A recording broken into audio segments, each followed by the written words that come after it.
Kita masih membahas kitab salat dan kita sekarang masuk pada bab tentang imam. Ini tidak ada tulisannya di Bulughul Maram, saya tambah sendiri ya, babul imamah. Karena hadis-hadis berikut ini bicara tentang imam. Hadis 401. Qala al-muallif rahimahullahu ta'ala wa nafa'ana bihi wa bi 'ulumihi fid dharain amin.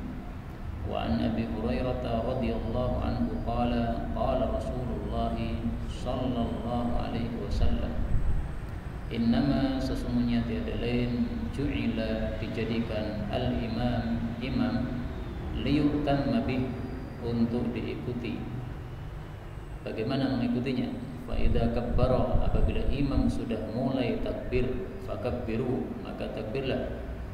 Wala tukabbiru, dan janganlah kalian takbir hatta yukabbira, sampai beliau mulai takbir. Wa idza raka'a, dan apabila dia telah mulai rukuk, farka'u, maka rukuklah. Wala tarka'u, dan janganlah kalian rukuk hatta yarka', sehingga dia mulai rukuk. Wa idza qala, dan apabila dia mengucapkan sami'allahu liman hamidah, fa, maka qulu, ucapkanlah setelah itu Allahumma rabbana lakal hamdu. Wa idza sajada, dan apabila dia telah mulai sujud, fasjudu, maka sujudlah. Wala tasjudu, dan janganlah kalian sujud hatta yasjuda, sehingga dia mulai sujud. Wa idza shalla, dan apabila dia salat qa'iman, dengan berdiri, fasallu qiyama, maka salatlah dengan berdiri. Wa idza shalla qa'idan, dan apabila beliaunya salat dengan duduk, fasallu qu'udan, maka salatlah kalian duduk, ajma'in, semuanya.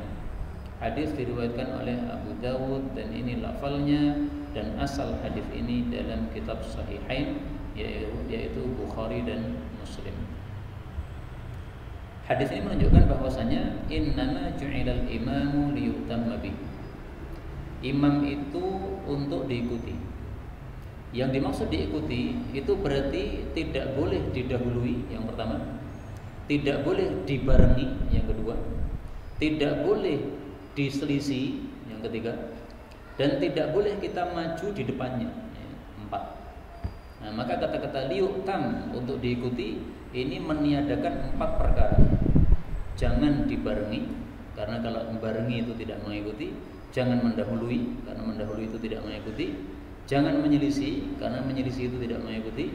Dan jangan maju di depan dia, karena kalau maju di depannya berarti nggak mengikuti. Mengikuti itu ya orangnya harus di depan kita. Dan maka berdasarkan hadis inilah mayoritas para ulama katakan makmum tidak boleh lebih maju daripada imam. Maka kalau imamnya itu hanya satu makmum, ya, berdirinya sejajar, ini boleh seorang makmum mundur sedikit aja, dalam rangka supaya dia tidak maju di depan imamnya. Tapi kalau sampai lepas dari imamnya, yaitu mundur sampai tidak menempel sama imamnya, ini salah. Karena Nabi itu ketika salat dua orang bersama Ibnu Abbas, itu betul-betul Nabi di sampingnya Ibnu Abbas, sehingga imam sama makmum masih menempel. Dan kemudian dalam hadis ini Nabi SAW katakan fa idza kabbara fakabbiru. Kalau dia sudah mulai takbir, barulah kita takbir. Apa hukum mendahului takbirnya imam? Ada dua macam. Kalau yang didahului itu adalah takbiratul ihram, maka salatnya tidak sah. Tetapi kalau yang didahului itu adalah takbir selain takbiratul ihram, maka salatnya makmum masih sah meskipun dia berbuat salah. Jadi imam ini ketika belum takbiratul ihram, makmum harus diam dulu. Begitu imamnya sudah Allahu Akbar, nah baru kita mulai Allahu Akbar ketika dia sudah memulai takbirnya tersebut. Kalau kita mendahului, maka salat kita tidak sah, karena ini takbiratul ihram termasuk rukun, sementara kita tidak boleh mendahului imam dalam hal ini. Dan kemudian di sini Nabi mengatakan, "Idza qala sami'allahu liman hamidah faqulu Allahumma rabbana lakal hamdu." Kalau imam mengucapkan tasmi', maka ucapkanlah tahmid. Nah, masalah ini pernah ditanyakan dulu, ya. Apakah makmum itu hanya membaca tahmid atau juga membaca tasmi', sami'allahu liman hamidah? Nah, memang di sini para ulama berselisih pendapat. Mazhab Syafi'i mengatakan bahwasanya makmum, imam dan orang yang salat sendiri semuanya sama. Dua-duanya membaca, ketiga-tiganya membaca dua ini. Imam membaca tasmi' tahmid, makmum membaca tasmi' tahmid. Orang salat sendiri membaca tasmi' tahmid. Sami'allahu liman hamidah, Rabbana lakal hamdu. Pendapat ini bagus juga karena Rasul Shallallahu Alaihi Wasallam bersabda dalam hadis yang umum, ya, wasallu kama raaitumuni usalli. Salatlah kalian sebagaimana kalian melihat saya Nabi melakukan salat. Nah, maka ketika Nabi itu melakukan salat ternyata beliau membaca Sami'allahu liman hamidah dan Rabbana walakal hamdu, maka semua orang yang salat caranya juga seperti itu, tasmi' sama tahmid. Tetapi kalau kita memakai pendapat yang lain juga boleh. Pendapat yang lain mengatakan makmum hanya membaca tahmid, tidak membaca tasmi'. Dan itu juga pendapat yang bagus karena di sini Rasulullah mengatakan wa idza qala sami'allahu liman hamidah, kalau imam membaca sami'allahu liman hamidah faqulu, maka ucapkanlah pakai kata-kata fa. Dalam bahasa Arab fa itu artinya adalah untuk urutan yang tanpa jeda. Jadi begitu imam selesai sami'allahu liman hamidah, begitu selesai dah, maka kita langsung Allahumma rabbana lakal hamdu. Kalau kita membaca tasmi' dulu, berarti antara tasmi'-nya imam dengan tahmid kita ada jeda. Padahal di sini Nabi mengatakan fa. Fa itu lalu yang tanpa jeda. Ini dua pendapat saya tampilkan dua-duanya supaya kita lebih luas cakrawalanya. Adapun pengamalan silahkan mana yang dipakai. Kalau panjenengan sudah biasa pakai tasmi' tahmid, ya nggak apa-apa. Atau panjenengan biasa tahmid saja tanpa tasmi' sebagai makmum maksud saya, ya nggak apa-apa. Dua-duanya punya hujjah yang sangat bagus dan kuat. Maka masalah-masalah fikih seperti ini nggak bisa hitam putih, kamu sesat, saya dalam kebenaran, nggak bisa begitu, ya. Karena tinggal bagaimana cara memandang atau berdalil dengan hadis-hadis yang ada. Kalau memakai hadis yang pertama, jadilah pendapat yang pertama. Memakai hadis yang kedua, jadilah pendapat yang kedua. Kemudian di dalam hadis ini disebutkan juga wa idza shalla qa'idan fasallu qu'udan ajma'un. Kalau imamnya salat duduk, maka salatlah duduk juga. Jadi misalnya imamnya sakit, dia salat duduk. Atau imamnya memang tidak punya kaki, dia berada di atas kursi roda, salatnya duduk. Nah, kita sebagai makmum meskipun bisa berdiri, disuruh untuk salatnya duduk juga. Kenapa? Karena imam tidak boleh diselisih. Imamnya duduk, ya kita sebagai makmum duduk juga. Hanya kemudian para ulama berselisih pendapat terhadap praktik untuk hadis ini. Kalau Imam Syafi'i berpendapat mazhab Syafi'i, ya, kita orang Indonesia kan rata-rata mazhab Syafi'i, maka saya dahulukan mazhab Syafi'i. Mazhab Syafi'i mengatakan bahwa hadis ini sudah mansukh, sudah dihapus hukumnya. Kenapa? Karena ini disabdakan oleh Nabi pada waktu sakit beliau yang awal. Kemudian pada sakit beliau yang akhir sebelum beliau wafat, itu beliau salat dalam keadaan duduk, sementara para sahabat itu salatnya dalam keadaan berdiri. Nah, kita lihat apa yang ditulis oleh Imam Bukhari di dalam kitab Sahih Bukhari. Kata kuncinya adalah fal akhir.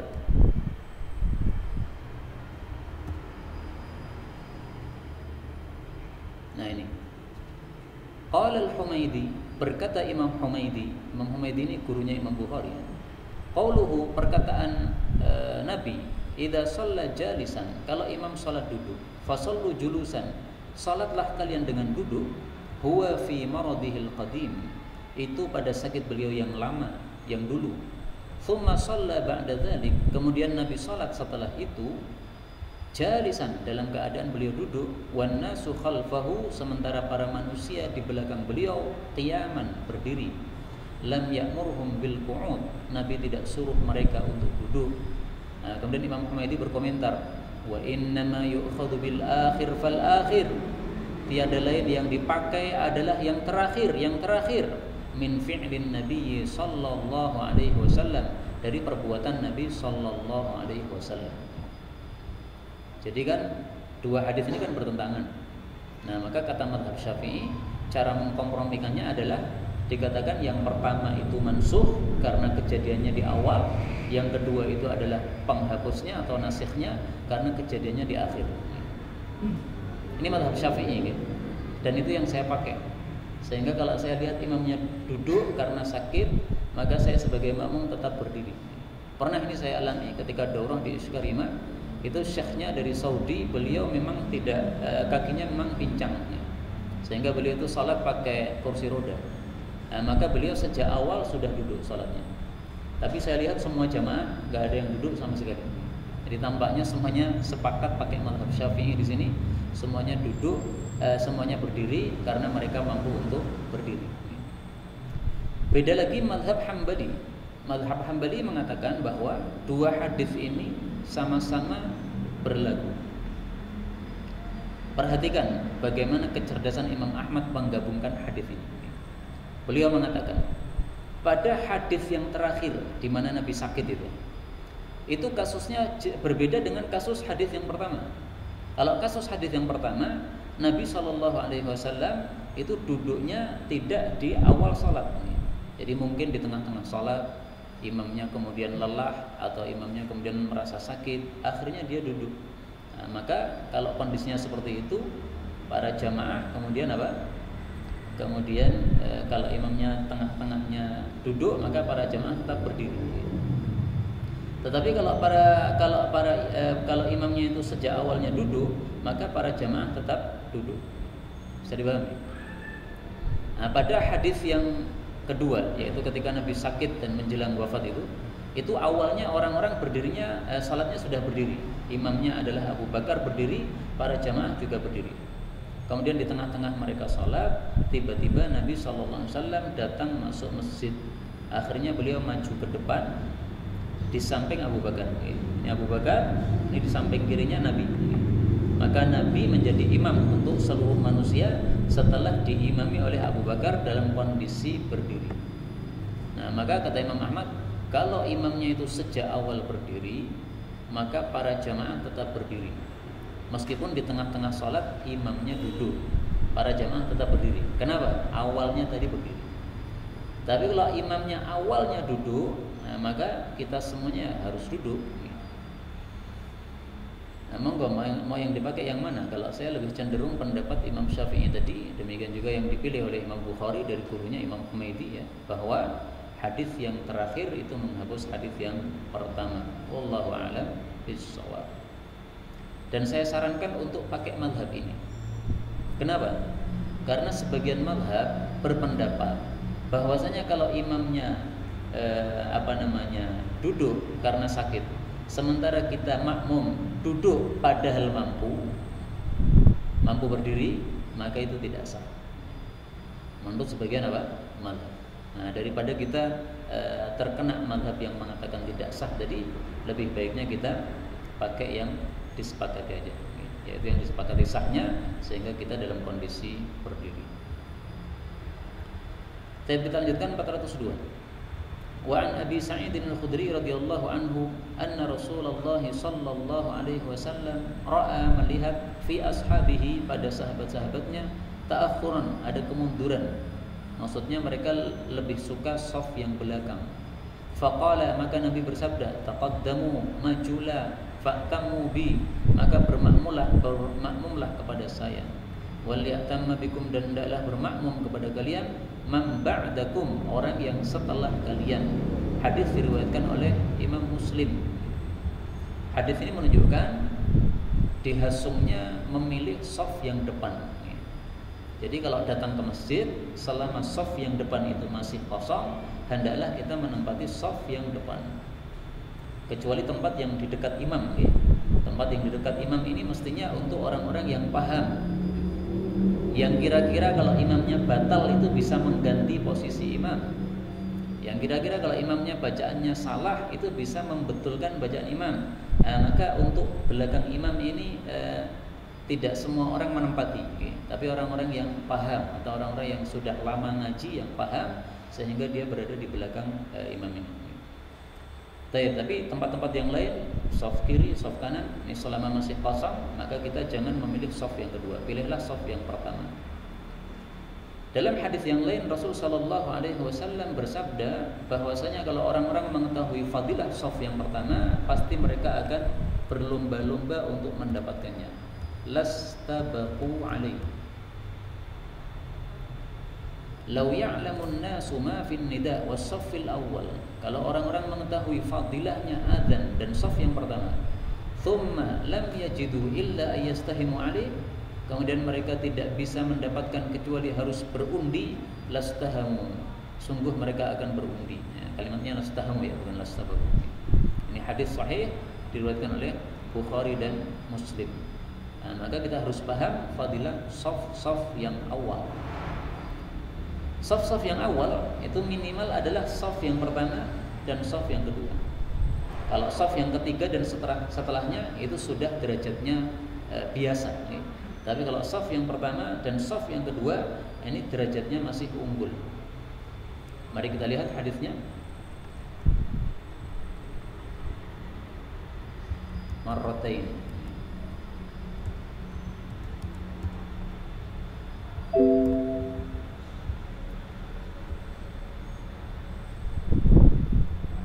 As-saff ats-tsani.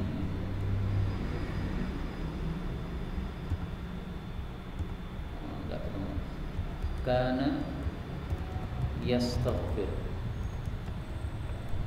Ini sambil hafalan hadis lah, karena beberapa hadis sudah lama enggak dibaca lupa. Nah ini ternyata ini ketemu. Kana adalah Nabi sallallahu alaihi wasallam yastaghfir, memintakan ampun lis-saffil muqaddam, untuk saf yang pertama salasan 3 kali. Walitsani, dan untuk saf yang kedua marratan 1 kali. Dimintakan ampun Nabi 3 kali kalau kita di saf awal. Kalau kita di saf yang kedua dimintakan ampun Nabi 1 kali. Hadis riwayat Imam Ibnu Majah sahih. Maka minimal di saf yang kedua. Sebisa mungkin jangan saf yang ketiga, okay? Karena saf yang ketiga dan seterusnya ini sudah saf yang biasa. Tapi kemudian kata-kata ta'akhuran ini, mundur ini, kenapa para sahabat-sahabat kok ada yang mundur ke belakang? Kita temukan jawabannya, tapi mungkin dalam kasus yang lain, dalam kalam Allah Subhanahu wa taala, walaqad 'alimnal mustaqdimina minkum walaqad 'alimnal mustaakhirin. Surat Al-Hijr ayat 24. Walaqad, sungguh-sungguh, alimna, kami sudah mengetahui, al-mustaqdimina minkum, orang-orang yang maju ke depan di antara kalian. Nah, salah satu tafsirnya adalah maju saf yang pertama. Walaqad alimna al-mustaakhirin, kami juga mengetahui orang-orang yang mundur, yaitu pilih saf yang belakang. Itu salah satu tafsirnya. Tafsirnya enggak harus seperti ini, tetapi salah satu tafsirnya seperti ini. Nah, mari kita lihat bagaimana menurut Ibnu Abbas terhadap ayat ini, tafsirannya kayak apa.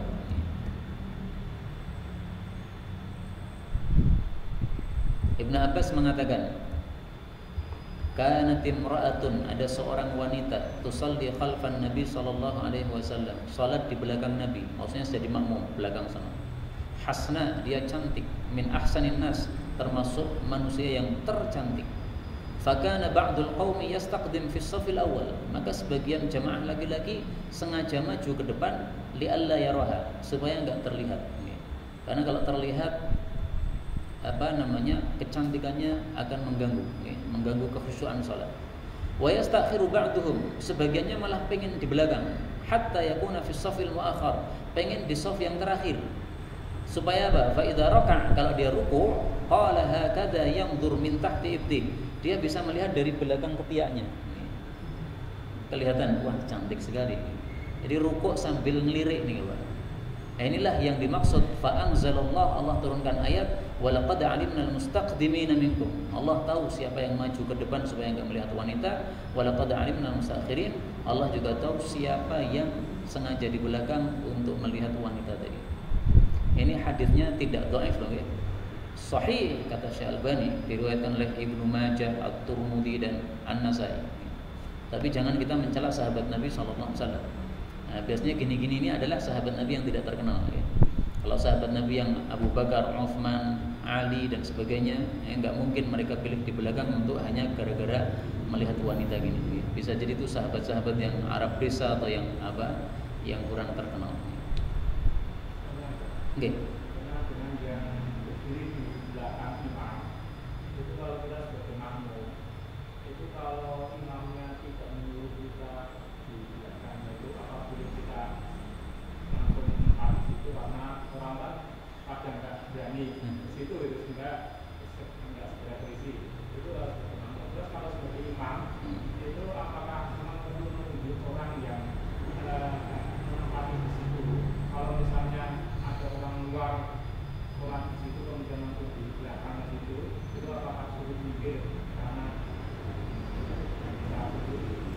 Terus terang, sampai hari ini saya belum mendapatkan dalil secuil pun bahwasanya tempat di belakang imam ini dikosongi, saya belum mendapatkan dalil. Sehingga kalau ada orang mengosongkan belakang imam, sengaja mengosongkan, itu saya tanya mana secuil dalil mana. Dan kalau orang mengatakan ini perlu dikosongi sampai imamnya nunjuk, nah itu tambah, saya nggak tahu dalilnya lagi. Ngosongi saya nggak tahu dalilnya, nunjuk orang tertentu supaya di situ saya nggak tahu dalilnya. Kemudian kadang-kadang yang ditunjuk itu malah bukan orang yang paling alim, itu salah lagi. Padahal Nabi mengatakan bahwasanya yang di belakang imam itu adalah orang yang balik dan orang yang pintar. Nah sekarang orang-orang pada ngosongi belakang imam. Setelah itu imamnya nunjuk, yang ditunjuk siapa? Yang tokoh. Padahal yang tokoh tadi bukan orang yang pintar, orang biasa. Nah, ini berarti kesalahan di atas kesalahan ini. Ngosongkan, mana dalilnya? Kalau nggak punya berarti salah. Imam harus nunjuk, kalau tidak ditunjuk imam nggak boleh, mana dalilnya? Kalau nggak ada berarti salah. Terus yang ditunjuk bukan orang yang alim. Nah ini terus gunanya apa kayak begini? Nggak ada sama sekali dalil Pak Lurah harus ditunjuk di belakang imam. Kalau bukan Pak Lurah nggak boleh. Nah Pak Lurahnya alim atau enggak? Kalau Pak Lurahnya alim ya silahkan di belakang imam, nggak ada masalah. Nah, mari kita lihat sunnah Nabi aja ya, supaya nggak usah kita lihat perbuatan orang, tapi kita lihat sunnah Nabi Sallallahu Alaihi Wasallam. Sunnah Nabi sangat-sangat jelas. Beliau mengatakan, liyalini minkum ulul ahlami wan nuha. Hendaklah mendekat kepada saya di antara kalian ulul ahlam, orang-orang yang balik, wan nuha, dan orang-orang yang pintar. Nah kalau zaman sekarang memudahkan bahasa, saya sering katakan yang sudah lama ngaji sehingga paham, hafalannya banyak, paham fikih sholat, sehingga imamnya batal dia nggak akan bingung untuk maju. Imamnya salah dia bisa benerin. Nah, maka dia berhak di belakang imam. Nah kalau ada orang yang bukan jamaah sini, mampir dari suatu tempat kemudian mampir di masjid kita, dia langsung di belakang imam, apakah boleh kita menggeser dia? Boleh aja kalau kita lihat dia bukan orang yang memenuhi syarat ini. Anak kecil misalnya belum balik, nah kita pindah, antum di sana aja, antum masih kecil. Atau kita lihat dia bukan orang yang paham agama, kelihatan misalnya sholat pakai kaos, atau dia sholat tapi celananya isbal, atau dia sholat rambutnya dikucir. Nah itu jelas-jelas orang nggak paham. Karena kalau orang paham, rambutnya panjang, mau sholat pasti dilepas kucirnya. Jadi orang laki-laki nggak boleh sholat dalam kondisi kuciran rambutnya, nggak boleh, harus dilepas dulu. Kalau perempuan silahkan, tapi kalau laki-laki ini ada aturan khusus ini.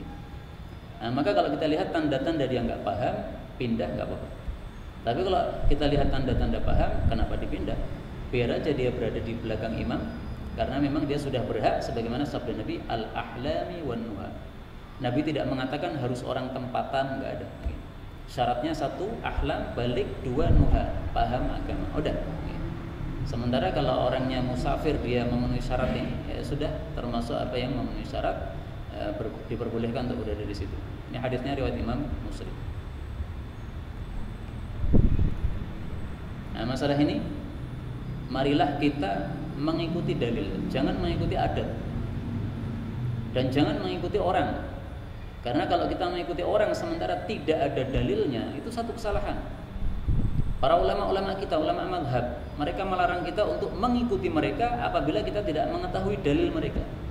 Imam Abu Hanifah misalnya mengatakan, tidak halal alias haram bagi orang yang tidak mengetahui dalilku untuk mengikuti pendapatku. Nah, maka kalau kita lihat ada orang mosongi yang belakang imam, kemudian menunggu sampai ada yang dipanggil satu dua, dipanggili 2 orang atau 3 orang. Kalau kita memang nggak ada dalilnya, nggak tahu dalilnya, nggak usah diikuti itu.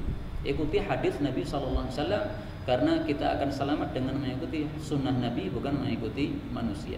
Wallahu a'lam bishawab. Nah, maka untuk para jamaah silahkan berada di belakang saya ya, ketika ngimami. Apabila memang merasa sudah memenuhi syarat tadi, ulul ahlam, ya sudah balik, saya kira semuanya sudah balik gitu. Wan nuha, sudah paham agama gitu. Sehingga kalau imamnya batal bisa menggantikan, ya udah berada di belakang enggak masalah. Baik, kita lanjutkan gitu. Di sini Nabi mengatakan wal ya'tamma bikum man ba'dakum. Hendaklah bermakmum kepada kalian orang yang setelah kalian.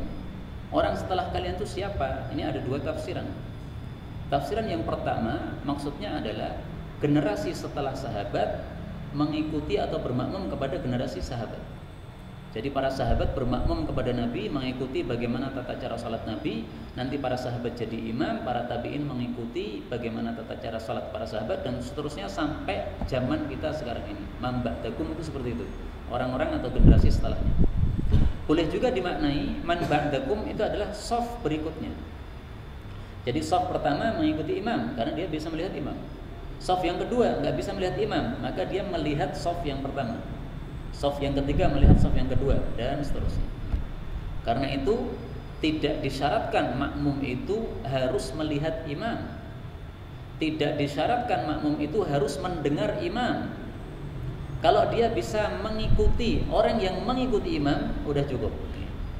Ini shaf pertama, shaf 2, shaf 3 dengar suara imam. Shaf keempat sudah nggak dengar lagi, karena imamnya sudah tua dan nggak ada pengeras suara misalnya.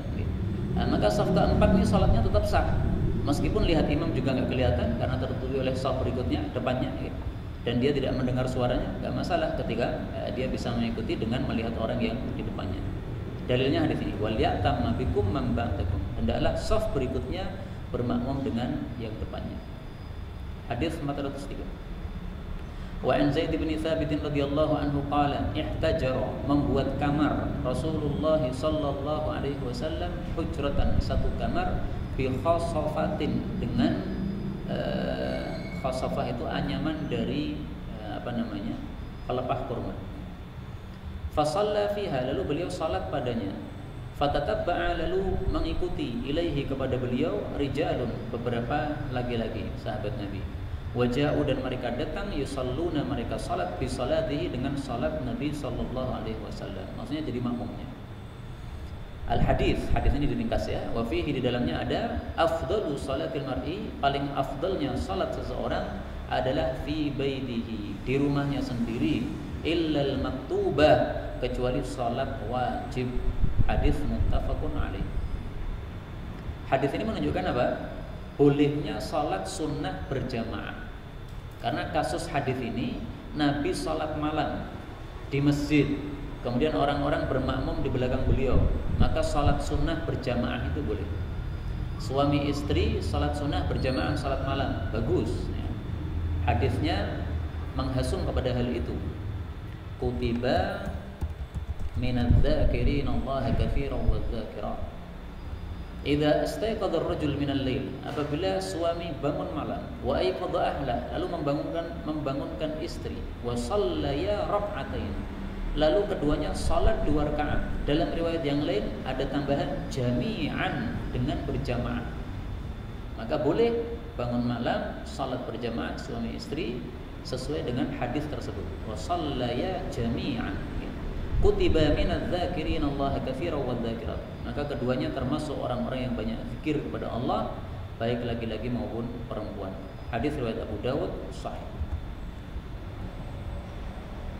Bahkan menurut Ibnu Hazm, kalau kita salat sunnahnya berjamaah, maka pahala kita 27 kali lipat. Ibnu Hazm nih. Jadi 27 dilipat gandakan kalau berjamaah itu menurut Ibnu Hazm berlaku untuk salat wajib maupun salat sunnah. Tapi kalau mayoritas para ulama katakan enggak ya. Yang berlaku 27 dan 1 itu adalah salat jamaah di masjid yaitu salat wajib dan satunya salat di rumah. Dan itulah yang lebih kuat insyaallah. Dan kemudian yang kedua, hadis ini menunjukkan apa? Bolehnya seseorang itu hujratan fil masjid, membuat satu kamar di masjid boleh. Dengan syarat kamar dia yang dibuat di masjid tadi tidak membuat kesempitan untuk para jamaah. Makanya Nabi tidak pernah membuat kamar ini kecuali di malam hari. Malam hari beliau bentangkan tikarnya kan bisa diberdirikan gini. Maka tikar itu diberdirikan, beliau masuk di dalamnya jadi kamar. Itu dilakukan hanya pada waktu malam hari. Siang hari beliau nggak lakukan karena siang hari banyak orang biasanya. Kemudian faedah berikutnya yang dimaksud afdal, paling utamanya salat seseorang di rumah kecuali salat wajib, yang dimaksud afdal ini maksudnya adalah paling besar pahalanya. Jadi kalau kita salat sunnah di masjid itu pahalanya lebih kecil daripada kalau kita salat sunnahnya di rumah. Sehingga seandainya habis isya nanti kita langsung pulang salat sunnahnya di rumah, nggak apa-apa. Dulu pernah ada teman saya dari Jakarta tinggal di Klaten. Kemudian saya tanya, gimana udah dapat kontrakan? Sudah. Di satu masjid katanya yang orang-orangnya nggak ada yang sholat sunnah katanya. Orang-orangnya habis selesai salam, habis zikir selesai katanya pulang semua, nggak ada yang sholat sunnah. Maka saya katakan itu justru menunjukkan mereka orang-orang yang paham agama.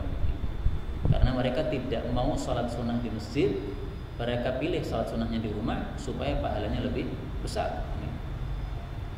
Meskipun tidak apa-apa kita sholat sunnah di masjid, tetapi kalau di rumah maka afdal lebih besar yaitu lebih besar pahalanya. Apa dalilnya bahwasanya afdal itu maksudnya lebih besar pahalanya? Dalilnya sabda Nabi sallallahu alaihi wasallam, tatawwu'an haitsu la yarahun nas. Salatul rajul tatawwu'an, salat seseorang salat sunnah haitsu la yarahun nas, di tempat yang tidak dilihat orang banyak, berarti di rumah kan. Ta'dilu salatahu, sebanding dengan salatnya ala a'yunin nas, yang dilihat oleh banyak orang, 25 kali lipat. Hadis riwayat Abu Ya'la sahih. Nah, panjenengan pilih pahala 1 apa pahala 25? Kalau pilih pahala 25, salatnya di rumah. Bahkan salat sunnah qabliyah itu saya lebih suka di rumah. Azan misalnya dikumandangkan, okay, maka kita segera wudu, segala salat sunnah di rumah 2 rakaat, baru setelah itu kita berangkat ke masjid. Nah kalau sampai di masjid ternyata sudah qamat, ya udah pas malam. Kalau di masjid ternyata belum qamat, ya kita salat sunnah lagi, tahiyatul masjid. Tapi yang jelas qobliyahnya sudah dapat pahala 25 karena kita lakukan di rumah kita masing-masing. Ini pendapat saya, okay? Panjenengan bagaimana terserah. Kalau saya lebih suka begitu, salat sunnah di rumah, pahalanya lebih afdal, lebih besar. Monggo. Dia itu mengejar utamanya di rumah, cuma di sholat itu masih ada keperluan masuk ke temannya atau mungkin mampir suatu di warung gitu, itu masih. Ba'diyah itu kalau menurut ulama fikih itu betul-betul ba'da, setelah, sehingga jedanya nggak lama. Tapi kalau kita makan dulu, habis makan dilegen, kemudian minum, kemudian karena kekenyangan santai dulu, baru sholat sunnah, itu bukan ba'diyah lagi. Jadi ba'diyah itu kalau kita pulang dari masjid, masuk rumah, langsung sholat, itu ba'diyah. Tapi kalau mampir ke hik dulu, makan, nah itu sampai rumah bukan ba'diyah lagi. Nah maka kalau mau mampir ya ba'diyahnya di masjid aja. Atau mau kajian ya, tentu aja ba'diyahnya di masjid. 404, wa Jabirin radhiyallahu anhu qala telah salat Mu'adz bin Jabal bi ashabihi, dengan sahabatnya, para sahabatnya, al-isya, salat isya. Fatawwala alaihim, lalu dia panjangkan terhadap mereka. Yang dimaksud memanjangkan ini dia membaca surat Al-Baqarah atau surat An-Nisa, dikatamkan dalam salat isya. Ini kepanjangan memang. Diriwayatkan dalam Imam Bukhari. Faqala Nabi sallallahu alaihi wasallam, maka Nabi menegur, aturidu, apakah kamu ingin antakuna, untuk menjadi, ya Mu'adz, hei Mu'adz, fattanan, tukang pemfitnah.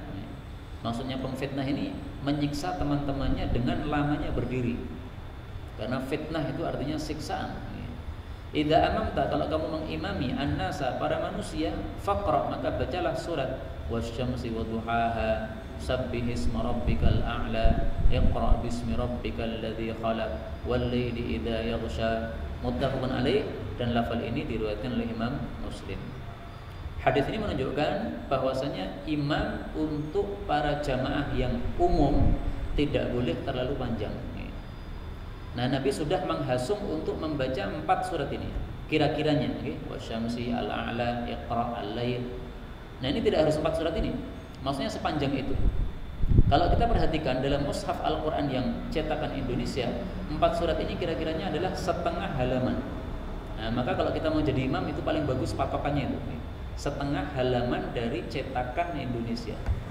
Kalau cetakan Arab boleh lebih dari setengah, nggak ada masalah karena lebih sedikit itu barisnya. Tayyib. Kemudian dari hadis ini kita ambil pelajaran yang lain, bahwasanya shalla Mu'adzun bi ashabihil isya. Ini menunjukkan bolehnya orang menjadi imam padahal dia niatnya salat sunnah, sementara makmum niatnya adalah salat fardu.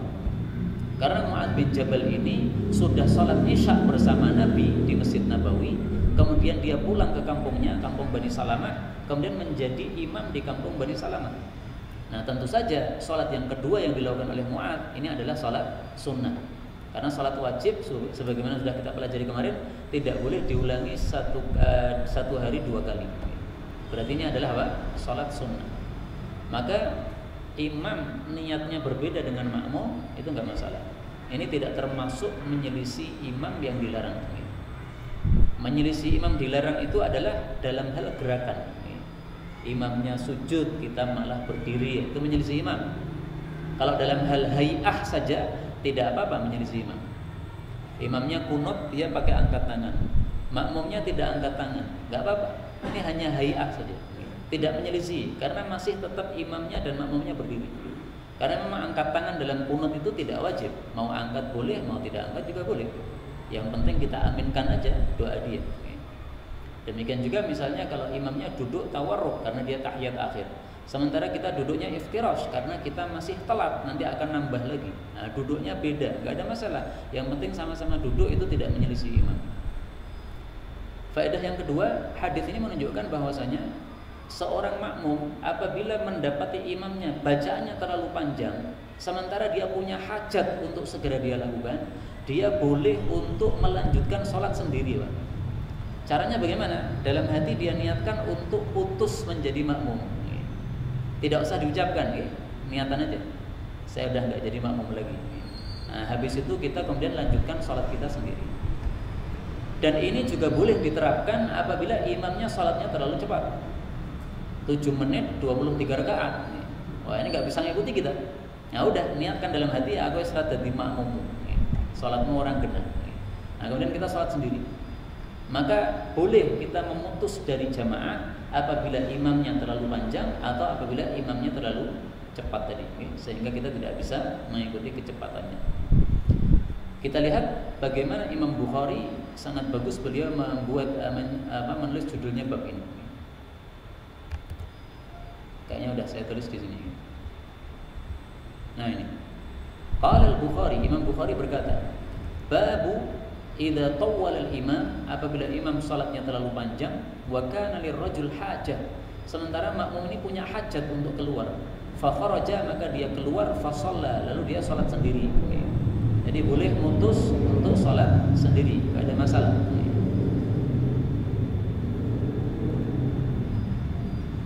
Kemudian faedah berikutnya, hadis ini menunjukkan bahwasanya Nabi SAW mengatakan idza amamtan nas faqra, dan seterusnya, bahwa imam itu hendaklah membaca surat-surat yang pendek, wasyamsi dan seterusnya. Muncul pertanyaan, bukankah Nabi pernah mengimami salat maghrib bacaannya surat Al-A'raf, panjang sekali itu. Al-A'raf dibagi 2, rakaat pertama separuhnya, rakaat kedua separuhnya lagi. Nah, maka jawabannya adalah bahwa 2 hadis itu sama-sama sahih, sehingga cara mengkompromikannya yakhtalif biikhtilafil ashkhas. Itu berbeda tergantung kondisi siapa makmumnya. Ini Nabi mengimami para sahabat. Mereka orang-orang yang suka salat panjang. Kalau mereka diimami sholat pendek, marah-marah mereka, sholat orang benar. Lah sementara Mu'adz bin Jabal ini ngimami di kampungnya, orang-orang kampung, mereka yang orang-orang sibuk kerja, orang-orang miskin ya. Mereka biasanya bekerja untuk malam-malam itu menyirami pohon kurma mereka, sehingga mereka sangat sibuk dengan pekerjaan, tidak bisa kalau sholat isya diimami dengan Al-Baqarah seperti ini. Nah, maka di sini Mu'adz salah tempat nih. Kalau dia mau ngimami Baqarah di Ma'had Tahfidz silakan. Tapi ini bukan Ma'had Tahfidz, ini kampung, okay? Orang-orang umum. Sehingga ini sepantasnya salatnya tidak terlalu panjang. Nah, karena itulah kalau kita menjadi imam, hendaklah kita melihat siapa makmum kita. Kalau makmum kita adalah orang-orang khusus, misalnya salat malam jam 2 sampai jam 4, ada kan salat tahajud malam-malam. Nah, kita panjangkan nggak masalah. Karena yang mau salat jam 2 itu adalah pasti orang-orang khusus, yang mau datang ke masjid jam 2 untuk tahajud, untuk tarawih, pasti orang-orang khusus, maka dipanjangkan nggak apa-apa. Baik, sampai di sini dulu karena waktunya mungkin sudah mepet. Kita jawabkan Allahu a'lam bishawab. Walhamdulillahi rabbil alamin. Sebelum ditutup mungkin ada pembahasan. Monggo.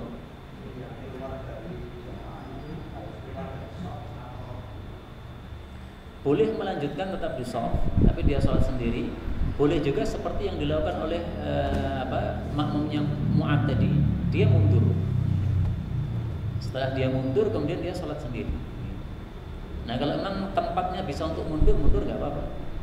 Tapi kalau tempatnya nggak bisa mundur karena shafnya udah penuh, ya udah kita lanjutkan di tempat kita sendiri. Nah, tampaknya dalam kasus tadi itu dia bisa mundur, sehingga dia mundur, kemudian dia sholat sendiri, kemudian dilaporkan kepada Mu'adz, wahai Mu'adz, itu ada salah satu makmum tadi mundur. Nah, maka Mu'adz mengatakan munafik itu.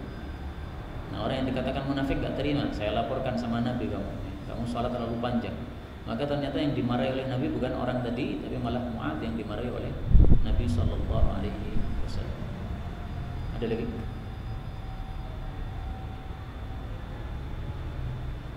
Cukup. Subhanakallahumma rabbana wa bihamdika asyhadu an